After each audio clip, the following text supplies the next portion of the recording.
It's wonderful to be here this morning to see old faces, old friends.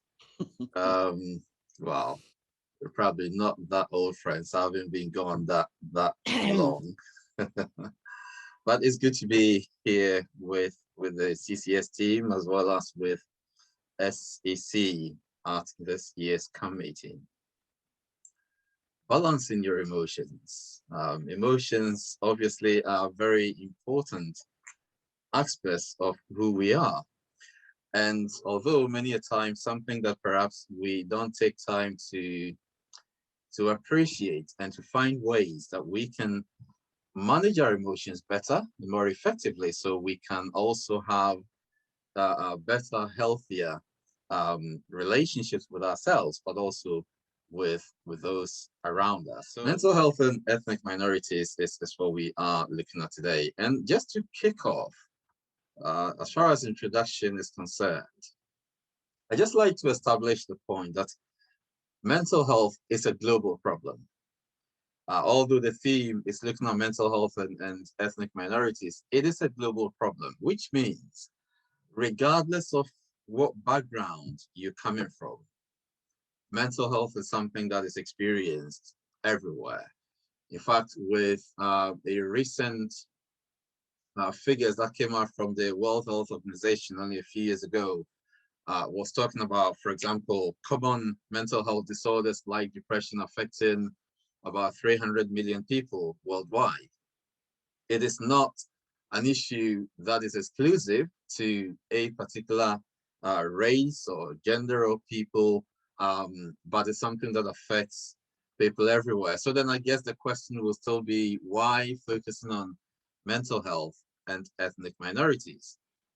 Um, I guess this it has become an important subject, or something that the team decided is useful to maybe speak about today, because despite this being a global problem, what we also see is that there is such a high, especially here in the UK, maybe elsewhere, there is such a high disparity when it comes to accessibility to mental health services, but also clinical outcomes in terms of when you do compare the BAME communities within the UK compared to our white counterparts or white population. And the question then becomes, why would that be the case? Considering that the services out there are supposed to provide support for all people, regardless of race, gender, sexuality, ethnicity, whether rich or poor, whatever. Yet we find that outcomes, accessibilities are so different for the different the comparison between white counterparts compared to ethnic people from ethnic minority backgrounds. And so these are some of the things that we would want to explore this morning to try and establish why that might be the case.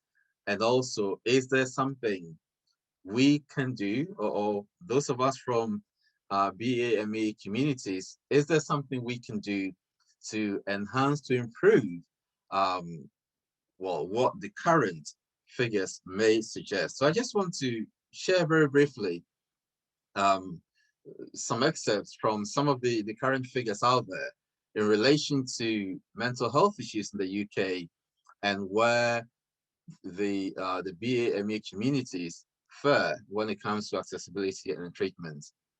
So if we take the Black population in the UK to start with, the APMS, the Adult Psychiatric Mobility Survey that was done recently, suggests that Black men were more likely than their white counterparts to experience a psychotic disorder in a year.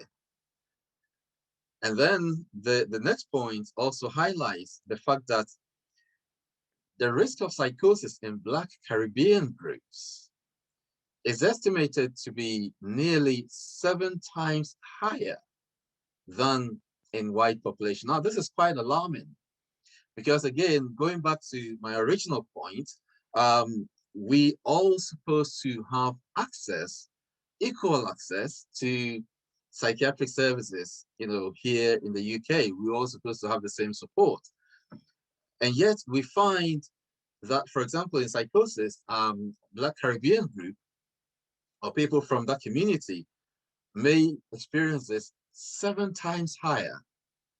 To me, that is way, way disproportionate, perhaps in terms of perhaps how things ought to be. Why would it be that for a particular group, they will struggle with this 7 times more than the white population? And then the next point also highlights that detention rates, for example, on the Mental Health Act in 2017-18 found that there were 4 times higher for people in the Black or Black British group than, again, those in the white group. So there seems to be a theme developing that in all these areas, as you look at, in terms of some severe mental health disorders, Black population are faring worse. In terms of detention, of course, when mental health issues get that severe, and in some cases people can't be in a position to have capacity to make decisions, sectioning that comes in, and so this Mental Health Act may be applied. And even in those cases where this is the situation, what we're finding is that Black people are much worse in this area, again, compared to their white counterparts. And then we also told that Black men were reported, of course, to have the highest rates of drug use and drug dependency, again, than other groups.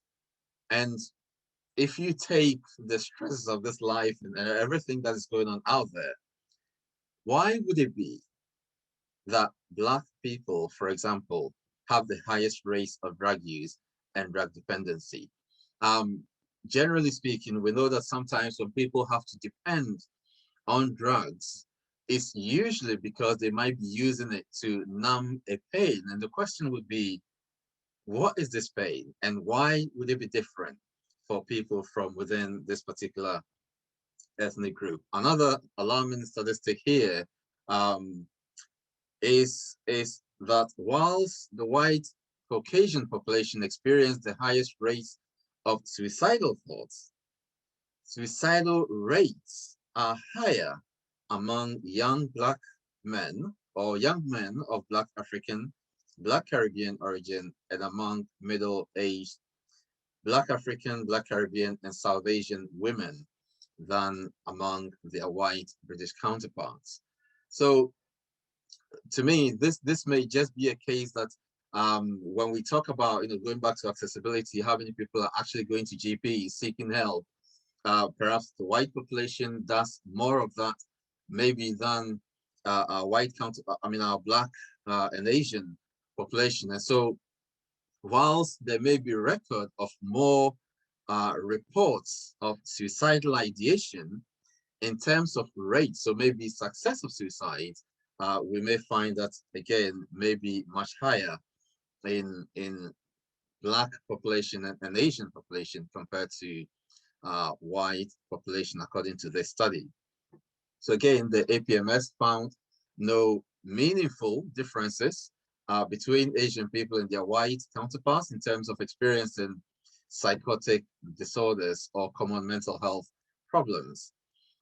Then you also have, there were less, sorry, just trying to move a few bits of my screen around. There were less, yeah, all right. So suicidal thoughts were less common, according to this, in Asian people than white British people, as was the likelihood of self-harming behavior. Those identifying as Asian or Asian British are 1/3 less likely to be in contact with mental health or learning disability services.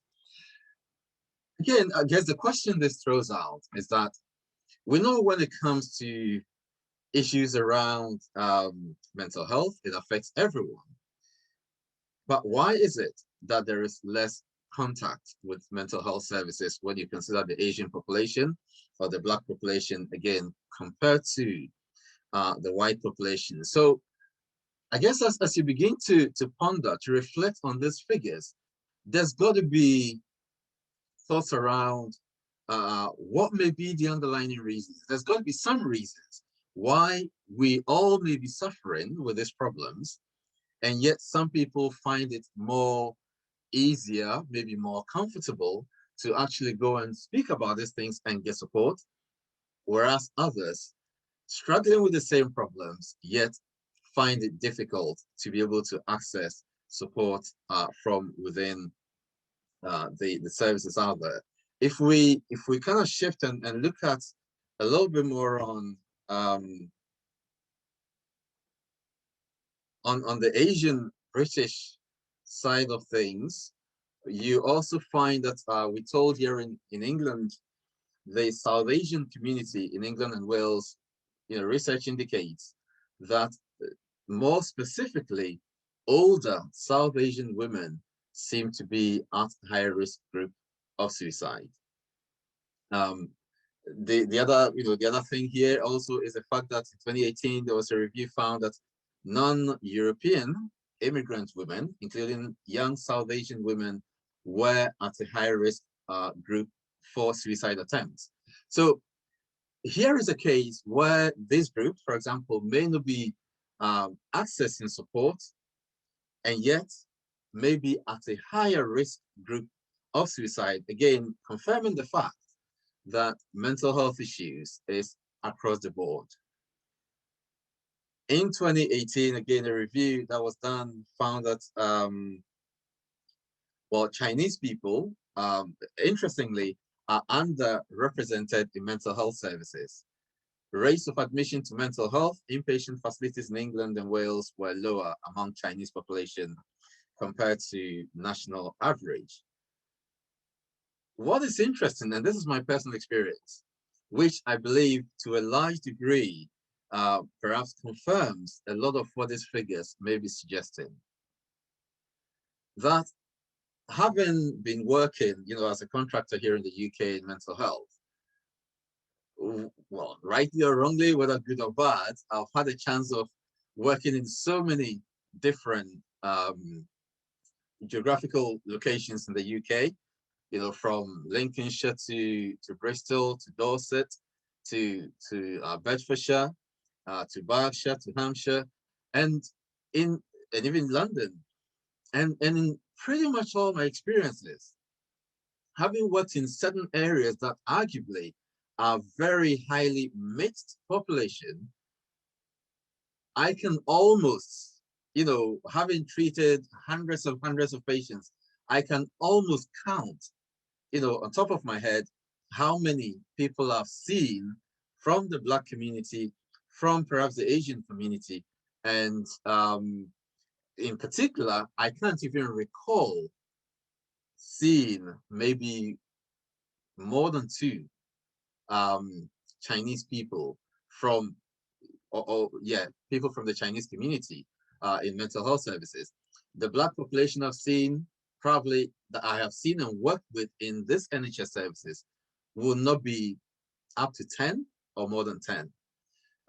This last year, perhaps I saw a little bit more of an increase in the Asian population in a particular area I was working at, specifically from Indian and Pakistani backgrounds or communities, but largely across all these various areas that I've worked at. Hardly have I mean, the number of people from these communities that have been seeking support is very minimal. And so that still raises the question, why is that the case?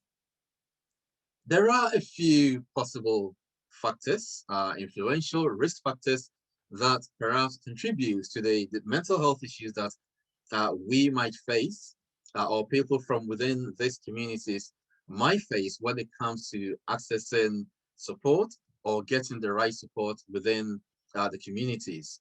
One of the first things is issue around racism and discrimination. Now, a lot of these things I'm sure you would have heard in the news. in terms of, how perhaps either Black or Asian people may struggle with support from within the community. Part of this may be just the negative experiences that some of these people do experience when they even try to get support.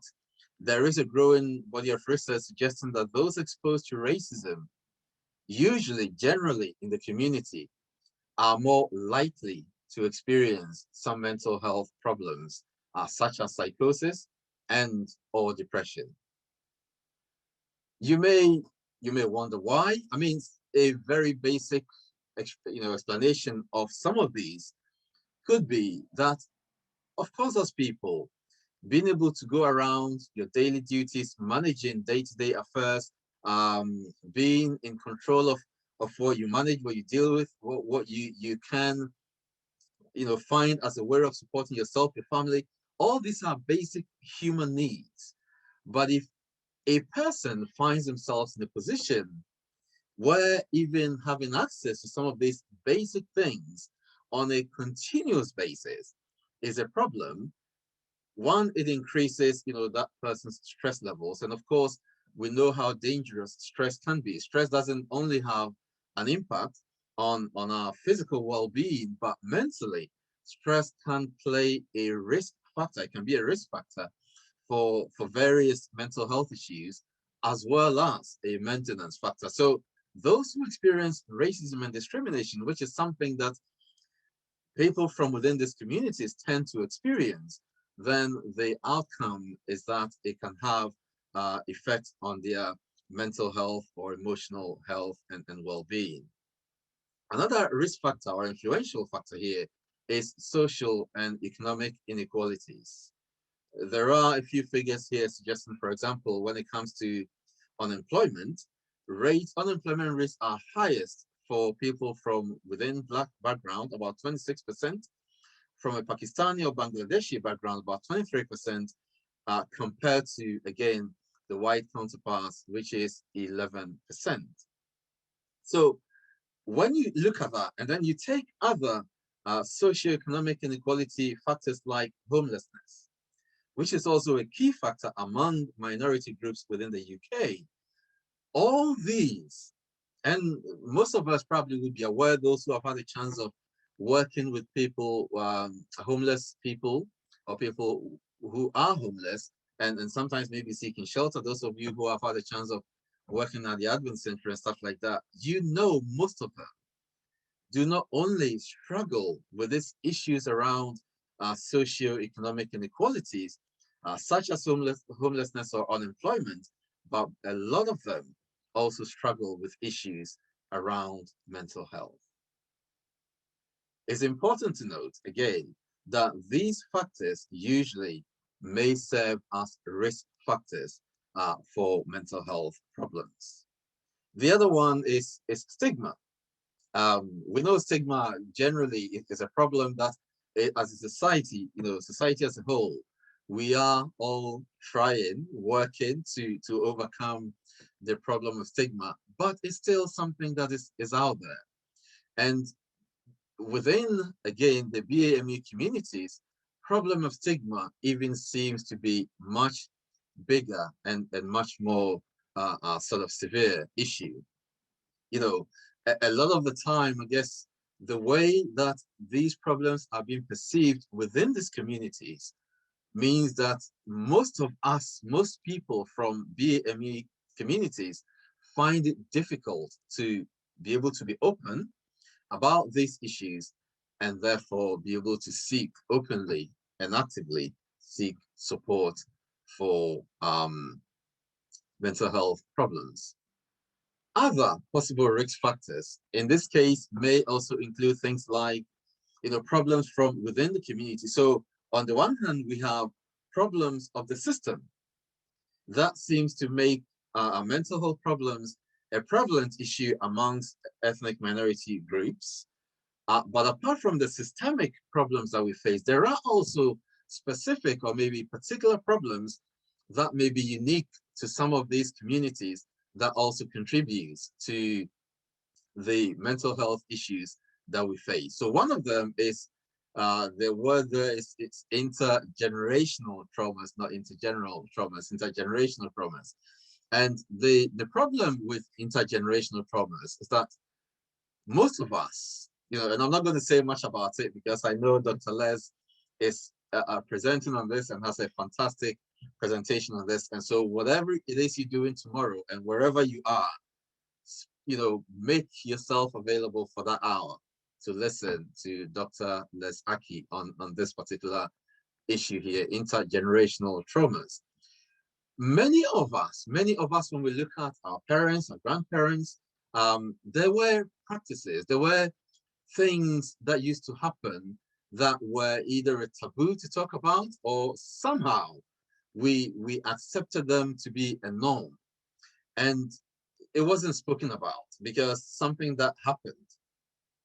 But years down the line, what we find is that when those problems weren't dealt with, so great-grandparents didn't really talk about it, wasn't addressed. Grandparents didn't talk about it, wasn't addressed. Our parents didn't talk about it, wasn't addressed. So you find that generation after generation after generation, there are these traumas that continue as a cycle within our communities. And I guess another thing to mention here as well is that when people have experienced trauma, one thing that is very common, a symptom that follows any traumatic experiences tends to be anxiety at very high levels.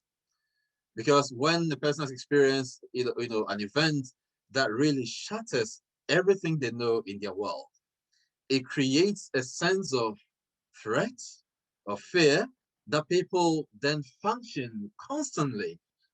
Some people becoming super vigilant around them, constantly scanning, looking around for threats, just so they can keep themselves safe. And the other thing we know about anxiety disorders is that most of these can't be learned behaviors.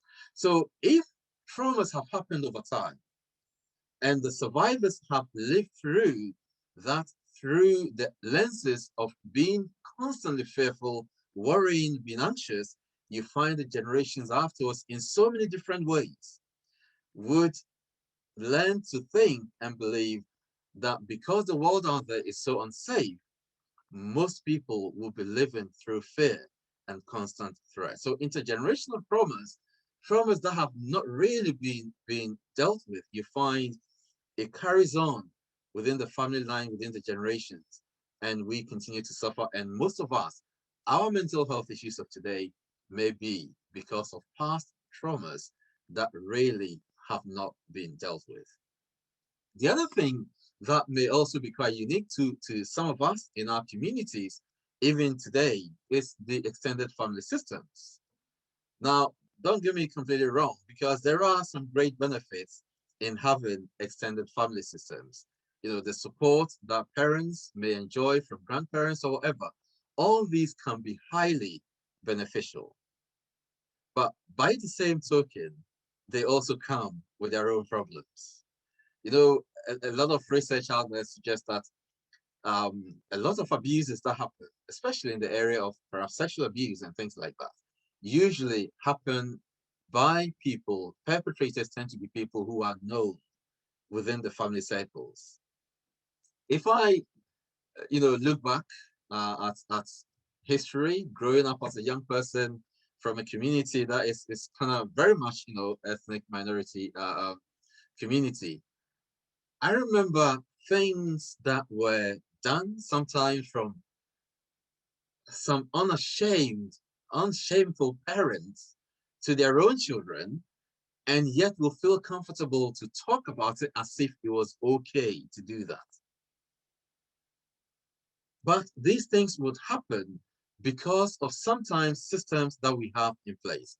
Another one that sometimes is quite alarming, that even here in the UK in the 21st century, I still hear people talk about, oh, my children, or my child, or this particular child of mine is being so disobedient and so challenging that I think the best thing is to send this child back home so that they will learn proper discipline, and then they will come and they'll be all changed and different people.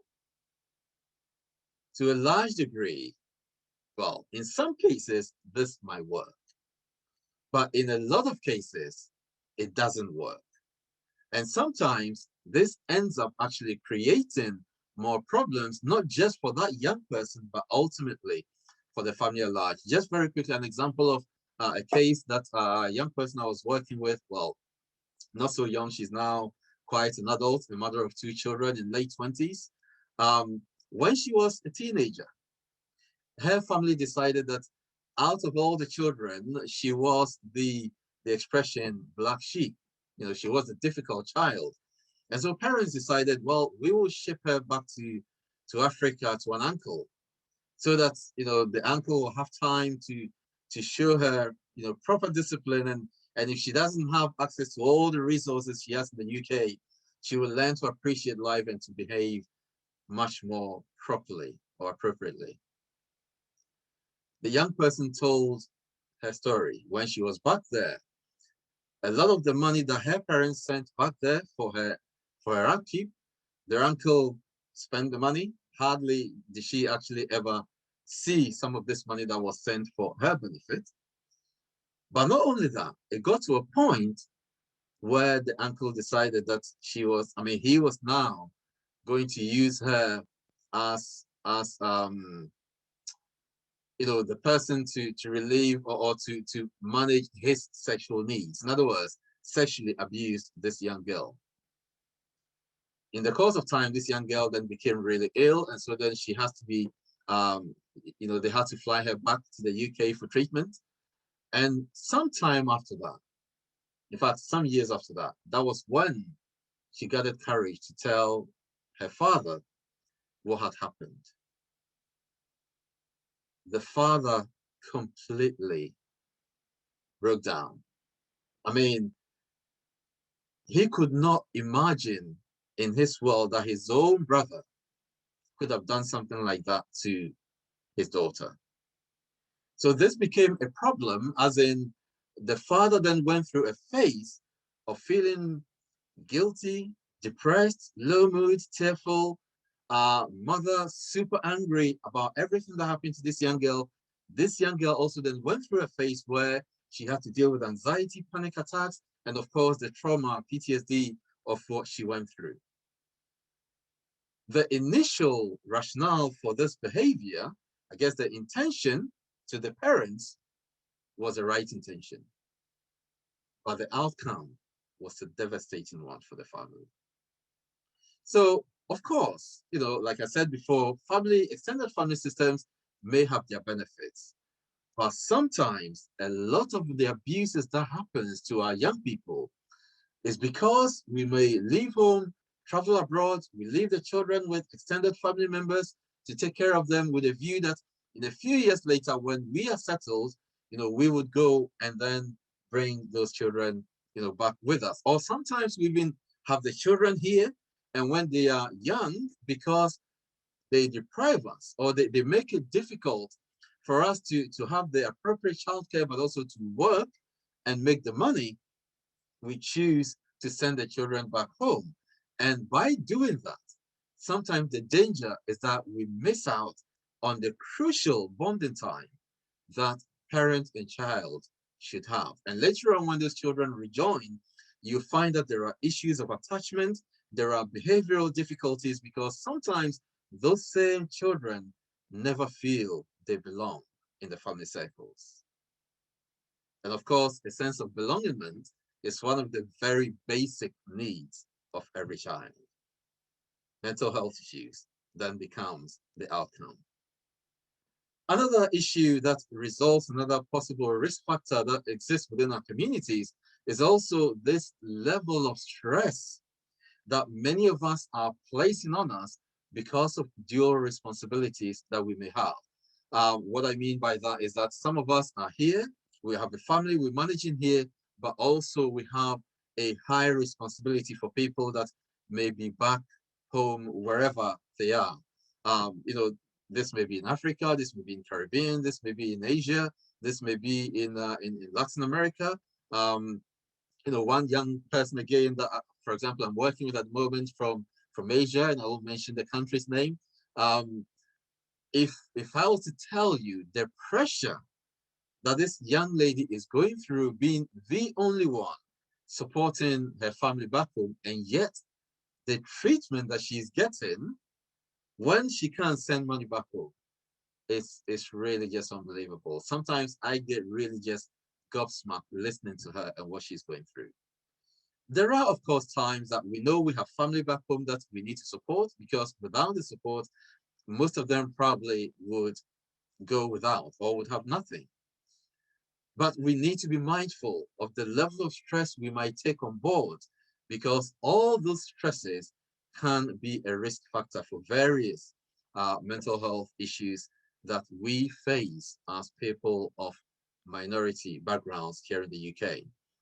Another factor, very quickly, is also, again, various cultural practices that we may have, some of which, again, are born from perhaps a place of care.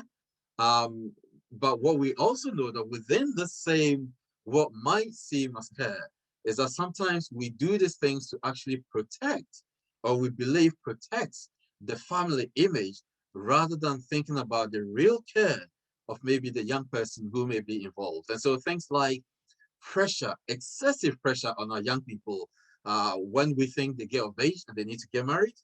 Of course, marriage is a blessing, it's a great thing, but we ought to be mindful to what extent we take in this pressure that we place on our young people. Another issue is also in some of our BAME communities, things like forced marriages that still happens. And when you speak to some of the young people from some of these communities and what they went through, the deceit that parents will put them through, for example, oh, we're going on holiday.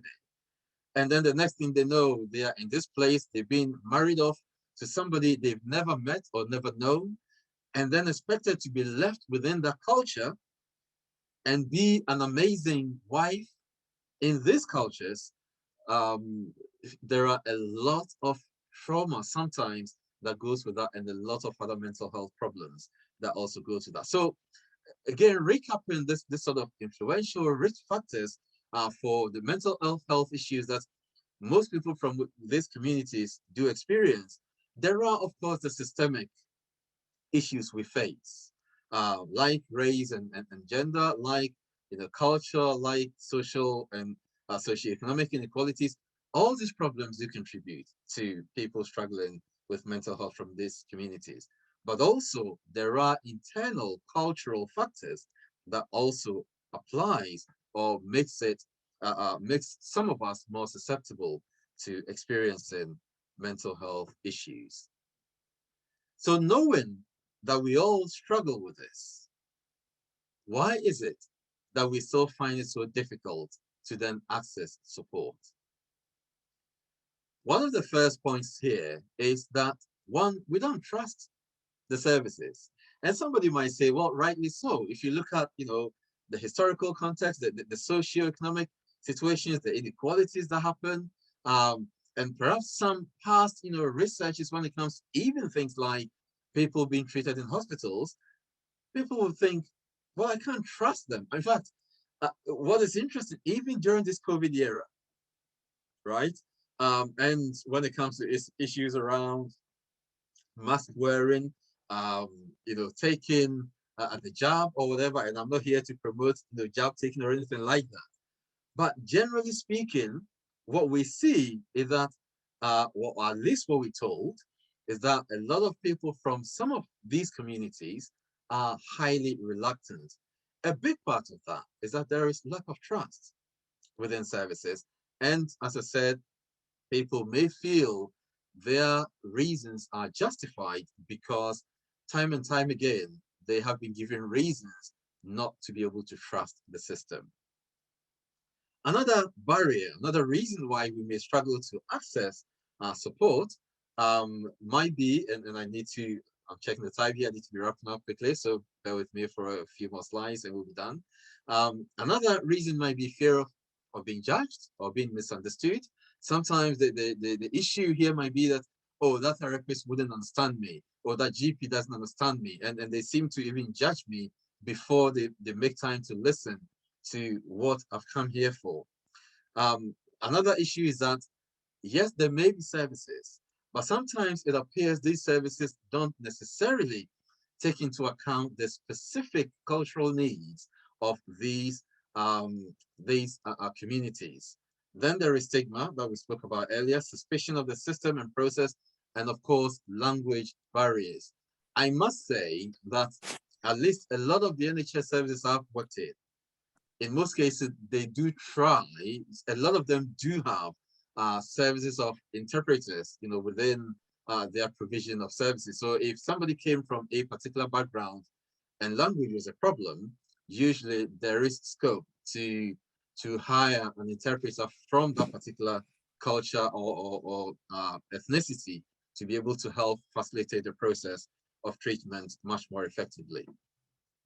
And so even though, on the face of it, we may feel justified, or sometimes people may feel justified from within these communities not to engage with the services, what we find is that when you take mental health being an issue that affects all people, yet the comparison of those who would readily go and speak to a GP and get support as compared to those from BAME communities who may be reluctant or may not seek support, the outcome is that one group ends up having better outcomes, more support, and perhaps address their problems more, whereas on the other, some of us maybe from these communities, by not engaging, by not seeking support, means that there may be no support, more mental health problems, which in some cases may result in things like sectioning under the Mental Health Act.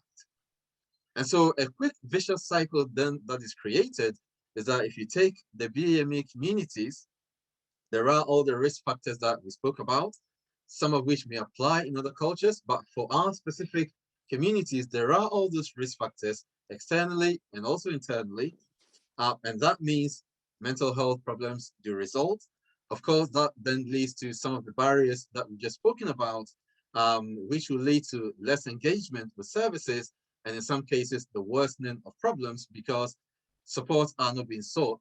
And finally, that affects our mental and our emotional well-being. And we may lack the emotional balance that we need to be able to function in the way that we ought to. So with all of that, what do we do with it? The system, on the face of it, doesn't favor people from within these communities. But we know the problem isn't just the system. Within our own systems, there are issues that still contribute to mental health problems. And so I'm saying, and I believe that the purpose of these theme, balancing our emotions, is to break the cycle so we can become more healthier emotionally and mentally balanced people. Generations gone may not have done it, but it may be our time to take the mantle to break the cycle. So the later generations do not carry on with the way the past generations might have addressed the problem. We are here in 21st century. There is support out there. It may not always fully, provide what we might need, but at the moment, there are services out there who are actively looking at ways to provide culturally more sensitive support to people from within the various ethnic minority communities. How do we do this? I would say encourage the conversations on mental health that has already started. As a country here in the UK, we are in the place now compared to 10, 15 years ago, where mental health is spoken about almost every day, everywhere you look. And by constant communication, what we're noticing is that people who would have never spoken about this are now talking about it. And because of that, there is an element of normalization with it, which is making it easier for some people to come out and seek support. These conversations, I believe, in our ethnic minority communities have begun. Cornerstone, if we take the church, for example, in particular, I know Cornerstone has been doing a lot of work over this last few years to increase awareness and to encourage the conversation within our congregations. But they don't need to just stop with our churches. We need to talk about these issues at home. create an atmosphere at home where our young people would feel comfortable that they can raise these issues that they may be struggling with. Encourage those who may be struggling to actively seek support, and let the education on mental health issues continue within our communities. I just listed just about 4 organizations here that are actively trying to provide services that may meet the needs of various communities here in the UK. So, of course, our very own CCS, I'm sure they cater actually for a number of languages from within the team. But beyond that, I'm sure they try to specifically take into account things like culture, ethnicity, spirituality, all these things that other people or sometimes other services might not be able to do. There is Rethink Mental Illness, another charity in the UK. And of course, various NHS services, they do their very best. And in most cases, actually, some of the services you may have is more or less the same as you would have from any other therapist anywhere. And of course, Mind UK is another one. Um, that is pretty much brings me to the end of the slides. But I think one thing that we can take, from here as Christians, as perhaps people from various ethnic minority backgrounds, when it comes to our mental, emotional balance or well-being, I like to believe that one of the things God desires for all of us is to be well-rounded, emotionally balanced individuals. He says in John 10:10, the thief comes but to steal and to destroy, but I have come that you may have life and have it more abundantly. And when we, for some reason, do not actively seek the support we ought to seek in order to enhance our emotional well-being, the question is, we leave ourselves, we leave our families in situations whereby not addressing these issues, we end up hurting each other in ways that are not really necessary. And as I always say, if one individual can become more emotionally balanced, that means you have a family, possible family, that might be a more emotionally balanced family. And by extension, what we have is then a more emotionally balanced church. And I pray that this will be our experience, that if we need to get help, that perhaps we need to take the proactive approach to do so. If we know people that may be struggling, we might be the ones to encourage them to be able to do so. And as we know, we all to carry one another's burdens, let's be there for each other so we can support each other in the right way. God bless you. I think we have a few minutes for questions or comments. So if anyone has anything you want to raise, maybe an experience to share, anything that might encourage someone, please use this next few moments to raise your questions. There is a panel of expert counselors here who, if I need to throw the questions to them, I'm more than happy to do so. Thank you very much. Are you struggling to cope with life? Conflict, bereavement, fear, relationship, anger, depression, negative thoughts, trauma, and uncertainty can all cause emotional imbalance. Don't struggle alone. CCS, your trusted confidential counselling service, is here for you. Call our listening line on 03301 332 945. Our office line for appointments on 020 7723 8050. Or visit our website www.ccscounselling.org.uk. Our counsellors speak various languages. CCS, a shoulder to lean on. We are here to listen. Thank you. I can see there is a hand up. Ada? Good morning. Thank you very much for the wonderful presentation. Just a couple things. I don't know if they're questions or comments or mixture. So obviously being part of the BAME community and being in healthcare, what you said is really true. And I don't know how we can actually, because people look up to those of us who are in the healthcare. They kind of, if they show up at a place or whatever, they want to come to you, even though you might not be the one who could help them. So I think there's a bit of weight on us as individuals who are already in the system to kind of promote, but it's very difficult because, like you said, there's so much culture mixed in and so many compounding factors that are just making it complicated. So I just wanted to know, I have experienced, for me, what has been most difficult is where we come from, not just culturally as Africans, specifically I'm speaking about, but as Adventists. I feel like as Adventists, we have created an even greater barrier for ourselves. My own personal experience when my mother died, it's been 11 years now. And I remember a few months later, I'm still very tearful in church. And the women who surrounded me were like, no, no, no, don't cry. There's hope. Don't cry. Don't cry. I mean, how can you tell Ada not to cry? I cry even when I'm happy. I mean, how do you start telling me not to cry?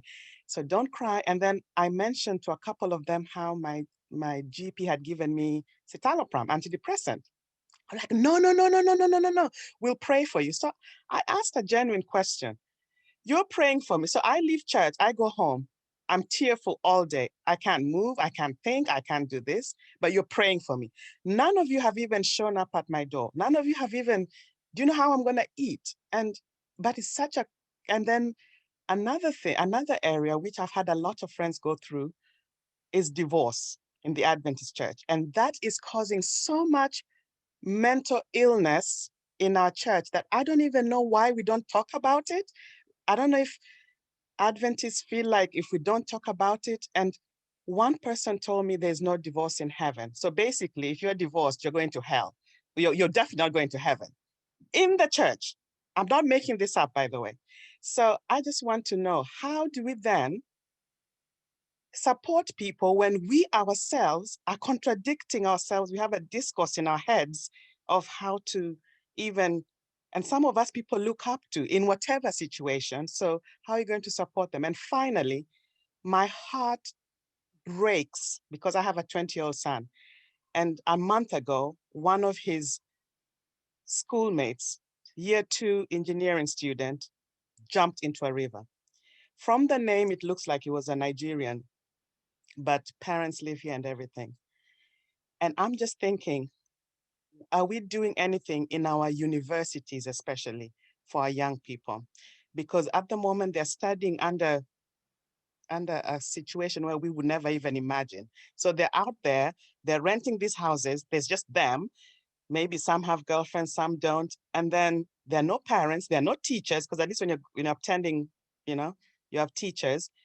And so I'm just wondering, so I know I've talked too much and I've probably confused everything, but those are just the kind of things I want to bring up. Thank you. Thank you, Ada. I think you have raised some really important points here, and I'll try and touch on it. And as I said, my colleagues are there. If you guys pick up on any of those and you want to comment, that would be brilliant. But I guess first things first. First question about how we encourage, those around us when we ourselves seem to be having a contradictory views, perhaps about what these issues are to start with. I like to think that maybe the way to approach this is, first of all, we need to be able to educate ourselves. Because if we do not understand, we've all been socialized to perceive mental health in a particular way. And unless those perceptions are changed, and can only be changed through continual education, then we would continue to have these struggles. So just like the example you gave, there are those that would demonize medication full stop. And yet we know that there are times where, in as much as we don't encourage people to stay on some of these medications in the long term, there are times that daily functioning may be so difficult that somebody just needs that medication to be able to kickstart life, and for them to be able to get to a point where maybe they can almost come to a restoration of perhaps who they used to be before. So education, education, education, I think, is the key to dispel and to break some of the stigma, some of the concepts or the perceptions that we have about this issue. If we embrace it because we understand it, then we're more likely to encourage someone who is also struggling. If I don't believe in it, then there's no way I'm going to, bother myself wanting to support someone. A very sad story, I had some time ago, I was working with a 16-year-old boy who was doing everything he could to deal with his issues around depression and anxiety. And as a minor, you would normally expect that parents would be supportive. And all he wanted was even for his mother to say, yes, I can see, son, you're struggling. But his mother was like, I don't believe in it. And therefore, there is nothing you're going to say that I think I should even waste my time to support you. So the key issue is we need to understand our concept needs to change. We need to understand the factors that creates mental health problem. All of us can be affected by them. You talked about loss. It's one of them. Stresses, sometimes extreme stress levels. There are so many factors that affect all of us because we are human. And for that reason, we can all fall into this category. But if we continue to educate ourselves, it really helps in the way we provide support as well. The specific question about what we're doing in our universities, I think is a very interesting one. And I know for a fact, that a lot of our young people's struggles sometimes do come when they go to uni. And generally speaking, we know universities nowadays, in fact, universities in all schools do tend to try to have a counselor or a therapist on site. But as a church, as a people, I think that's a question that maybe should go to Tembi or Cornerstone, because I'm not sure what plans they might have for young people who are in universities. But I think it's a very, very vital point for us to think about as a people, because the young people definitely do need that additional support when they're out. I'm sure, I don't know whether there is anything else my other colleagues want to mention on that. The teens department have actually started a university program that they do with young people. So it might be a good idea to contact the teens department. And then on the very important topic of education. At Cornerstone, we have piloted a scheme where we are wanting all our pastors and our directors at the SEC to actually train in mental health first aid. It is an amazing program. I noticed Cicely has put a message in there about it. And thankfully, our president, Pastor Osei, has made it mandatory for all pastors to do this training. And also for each church, we are planning, and some churches have already done it. We are planning to make sure each church has got 1 or 2 mental health first aiders.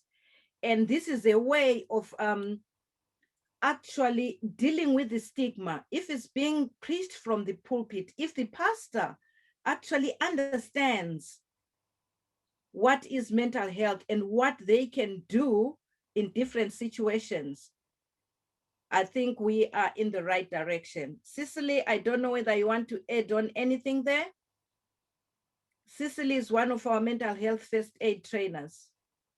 Yes, I can add on the point you have emphasized on there that especially for the youth, thank you, Anta, for mentioning the university students, because the youth part of it emphasizes on the need to normalize those conversations. And just as you talk about a headache or a backache, it equips them and gives them that confidence to do so.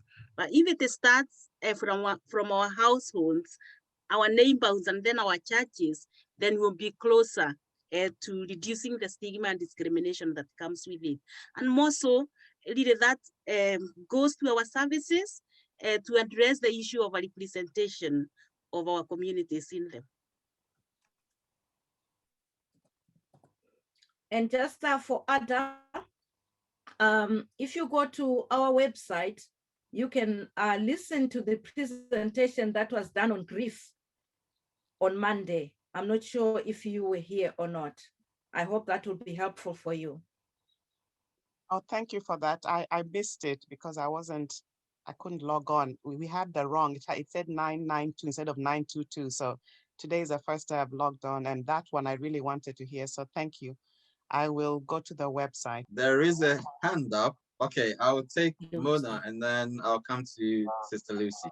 Lucy's hand was up. I don't want to speak out of turn, but I just wanted to take up on the issue of training for pastors and the availability of mental health counselors in the local church. Now that's the formalized program. But what my concern from observation and experience is that we have a formal structure in place, but the average member is isolated because accessing help from the formal structure is not the easiest thing.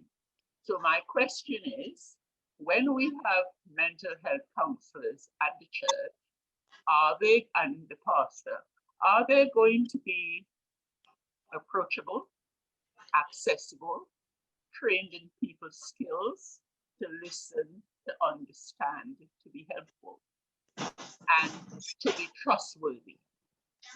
Because sometimes we have resources, but the members who need those resources are not confident that their issue would stay at home. And I'm not talking out of turn, I'm talking from experience. So when we have the resources, are the personnel trained to listen? Are they going to be listening with their inner ear, or are they going to be waiting to be contacted? What is the protocol that we're going to be using to ensure that the members who need these services can feel confident to access these services and to receive help? Thank you very much. Thank you. Thank you very much for your question. I think this probably is one for Tembi.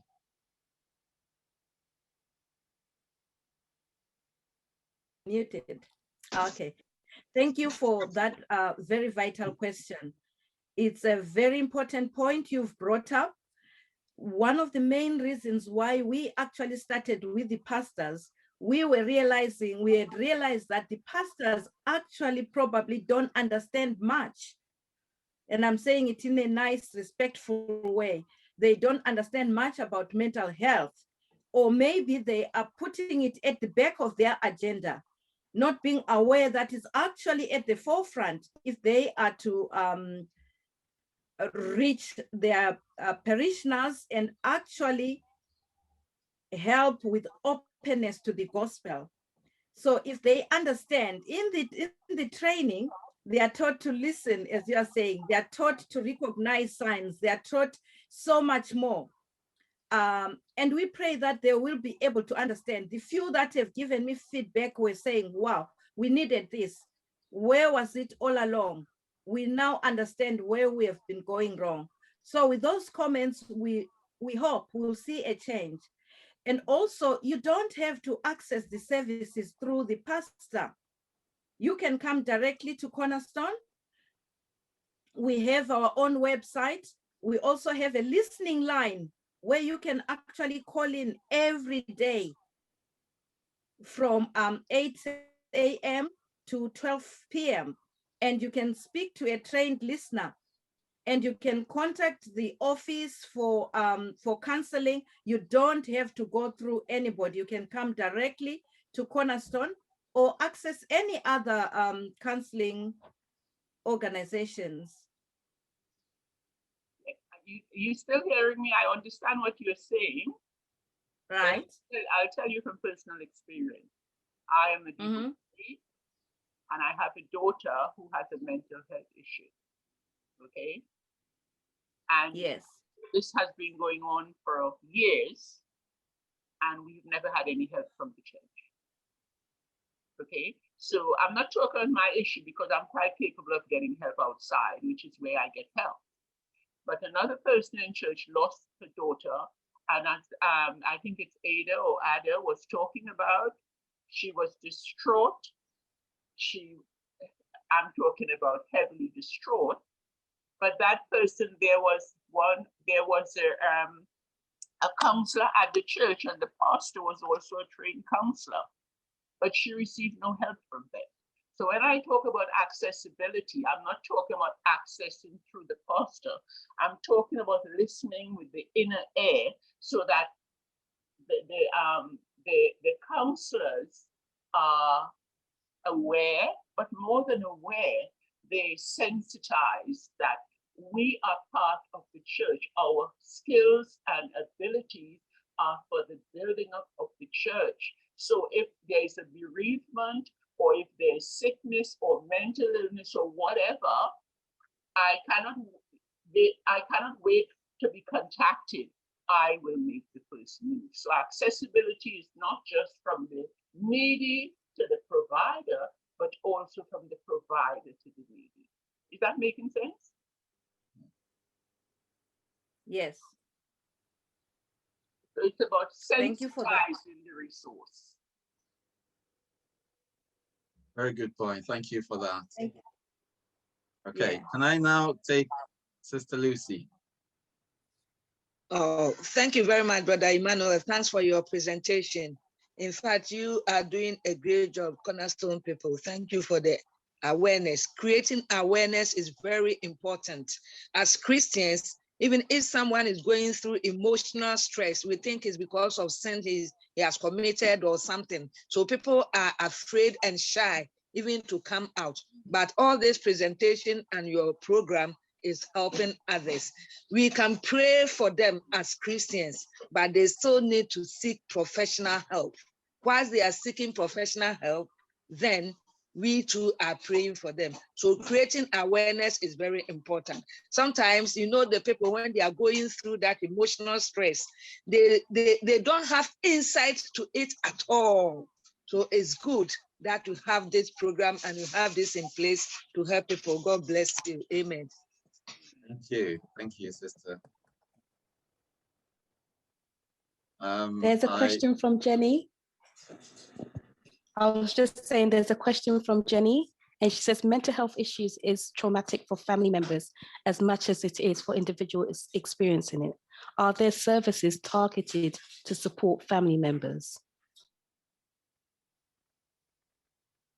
Okay, I would try to answer that, but I think that again, if Tembi can also come in on this one, that would be good. What I do know from some services is that, of course, when a member is struggling, not all the services might have this in place, but there are cases where, for example, some services may run other support, specific support groups for family members who may be supporting the individual that is struggling. But sadly, I think in my experience, this might not be perhaps the most common practice that you would find with a lot of services. But having said that, some of the services would have something in place for those who are looking after someone with mental health services. If we come back to our specific cornerstone, I would call on Tembi here to help us. Okay. That is an area we still need to grow. What we have at the moment is the listening line, where people can call in and get support for whatever is going on, including needing support for caring for somebody. I don't know if anybody in the team has got something to say on that.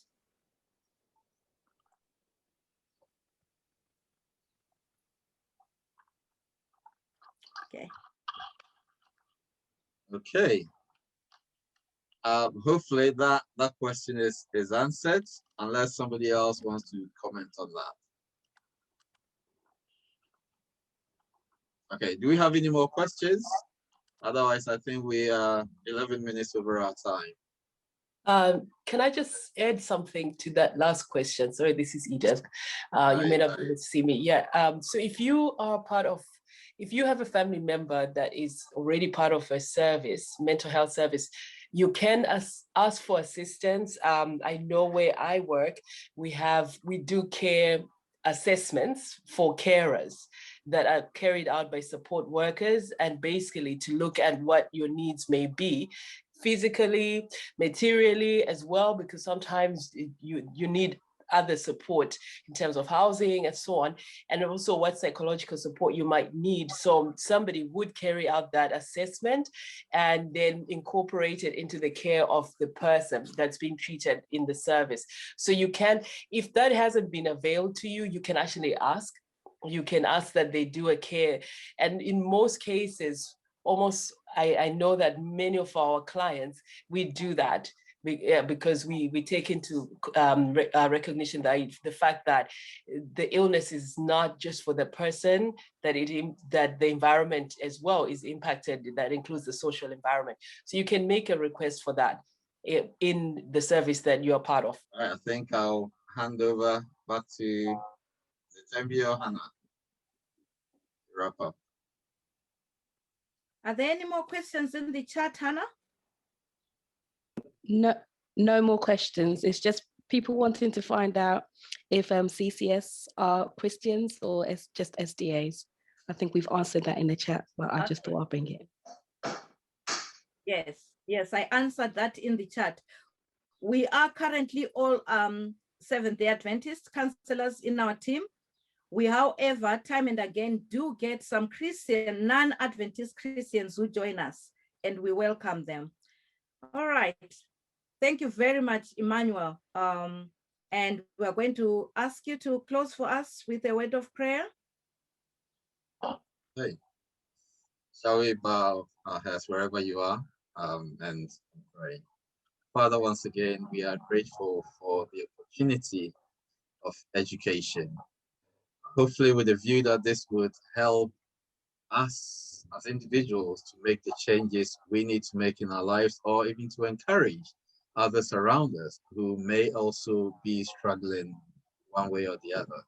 Lord, we pray for every individual who logged onto this program today, and even those who couldn't, that if anybody is in a place right now truly struggling and can't seem to find their way around, pray, Father, that you would be with that individual, that you would encourage them wherever they are in their journey, that you would help them to see open doors, that they would have the courage, perhaps for the first time, to admit of the struggles they have and therefore seek the support they need to seek. Sometimes we talk about these things, and as therapists or as anybody on the platform, we may truly never know what people are going through, yet you know all things. And so we pray, Lord, that if there is anyone who might have even reached the point of complete hopelessness, that because of you and through you and in you,